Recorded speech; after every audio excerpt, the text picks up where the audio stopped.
First to shoot is a Dusty bleep. This time it wasn't Connor tweeting that, though. Yeah, so the reason why this is coming up, and I'm a little surprised myself that we're about to talk about these two so close to UFC 269. This involves Nathan Diaz and Dustin Poirier. That's right. The man who I speculated we would not really hear much from until the summer, because he literally said, I want to be less active. Yeah. Well, everything coming after UFC 269 has kind of went in the other direction from what he had said in the lead up. Yep. And even right after the fight, he's been pretty brutally honest. He said not a whole lot of options sticking out to him right now is like things to get him excited. Yep. But then on Ariel Helwani's MMA Hour, he said that, and he said, but fighting Nate Diaz, that gets me excited. And Nate Diaz has had some words to share on Twitter as well as he's wanted to do. And Dustin used that line that Conor McGregor made famous: "First to shoot is a dusty bitch." And well, Dominic, apparently there's a really good chance this is going to be added to UFC 270 in January. Do you buy or sell that this is really going to get added to that card? Well, I can confidently say this is going to be the next fight for Dustin. I called that after the loss, and I think this is going to be the one. But damn, we're releasing this episode on December 17th, which means we're a little over 1 month out from UFC 270. Dustin just had a war with Charles Oliveira. I know he got submitted. He didn't get knocked out, but he was taking some hard shots in that one. But I guess if he fights Nate, it's probably going to be at 170. There's no more weight cut to play into account. Do I buy or sell? Does it happen in a month? Fuck it. I'm buying in, baby. We're going to give me that. That means we would get Ngannou versus Gane, Figgy versus Moreno 3, and this as a more than likely 5-round featured out because, it's Nate Diaz. We give him 5-round fights. I think that we may just see it, Noah, and if we do, that's a hell of a card to get cracking on 2022 for the pay-per-view year, that is.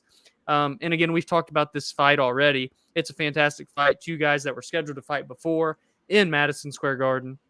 They're going to duke it out on the feet, absolutely put on a show for the fans. The fans are all wound up right now on Twitter. They're going bonkers for this. It makes a lot of sense in terms of both guys' careers. All the stars are aligning, Noah. It's going to happen. It was originally the headliner for UFC 230. Yeah. That was the event. A weird one where it looked like when they announced the fight, they had a little press conference where they showed a hype video for Khabib and McGregor that pissed off Nate Diaz so much that he stormed out and told TMZ and everybody on the street that he wasn't fighting.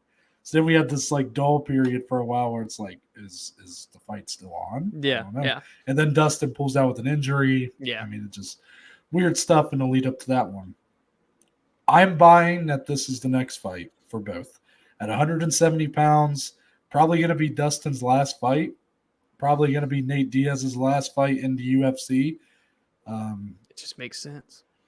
Kind of makes sense for that to be their swan song, their way out. However, I'm going to sell on this being in January. I actually think there's a good chance this is on the February pay-per-view. Okay. Again, even with the addition of Cannonier Brunson, still a bit thinner of a card. Yes. This way, this fight gets put as a co-main event slot. Yeah. Izzy is a bigger – I mean, Izzy as of now is one of your bigger pay-per-view draws, so I'm trying to think of this business-minded right now. Yeah, right. Because Dustin and Nate are going to want a piece of the pay-per-view. So if you put them under the two title fights, I don't know how that goes. Well, you put them under one title fight, they're the co-main event, that's true. 5 rounds. Now Nate's done it before. He was under Izzy versus Vettori and Figgy versus Moreno 2 when he fought Leon Edwards. But I don't know if he might not even got pay-per-view points for that one because Leon's just not on the same level in terms of pay-per-view. So enough of that. I know people kind of get bored by that kind of talk. But I think February has a much better chance of kind of taking this fight on. And honestly, I'd probably prefer it. I do agree with that. I you know, it'd be awesome to stack that January card. You know, we've been really enjoying the high life here Yeah, as the yeah. UFC with the cards. The last few have been all stacked, and it'd be nice to keep it going. But Mm-hmm. I want to see Dustin take the time to recover that he needs. Yes. I just think 1 month is just a little too quick for comfort. And Yeah. even though he did, you know, like, yes, you said it was a war, but like, this wasn't Gaethje Chandler. I mean, No. he had a great first round. He did second round, did get hit with some really nice elbows from Oliveira on top. And then he got choked out in the third round. Like, I don't know. I don't think he took a ton of damage, but at the Yeah. same time, I would still like to see him maybe get that extra month, heal up whatever wounds you got, and then you get some time to train before that fight. And yeah, either way, I definitely think this is the fight that's going to happen next. It's probably going to happen much sooner than I was expecting less than a week ago. So Yeah, man. I mean, it just gets me all excited thinking about it. now let me ask you this, just to kind of keep the conversation going, because this is a big topic. I mean, Yeah. to be honest with you.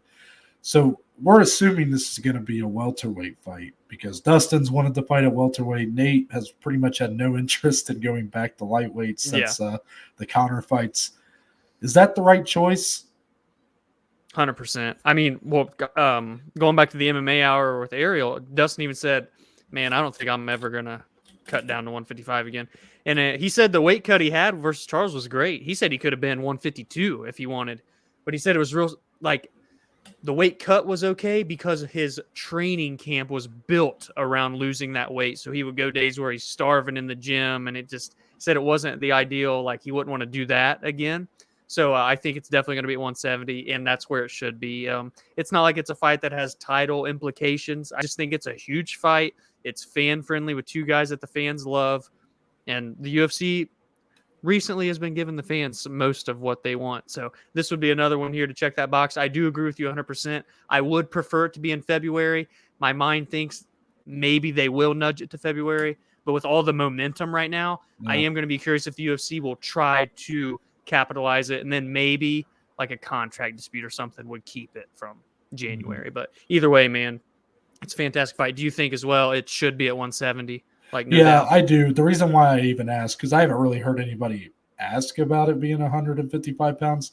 The only reason being that to be honest, I didn't watch the whole interview with Dustin, so I didn't know that he said that. But I was thinking if either guy, if Dustin wants to continue fighting in the UFC after that fight, and if Nate signs back on, would it make more sense for it to be at 155 pounds since Dustin's, a top contender? Yeah. If Nate wins that fight, you got a reason to give the guy a title shot, which just like how it was with Leon, though. I mean, it's the same thing. So, I agree though. 170 pounds is where I would prefer to see it. I mean, yeah, Nate's probably never going back to 155, and you just said Dustin probably has no interest in doing it either. So, yeah, looking forward to that fight for sure. 100%.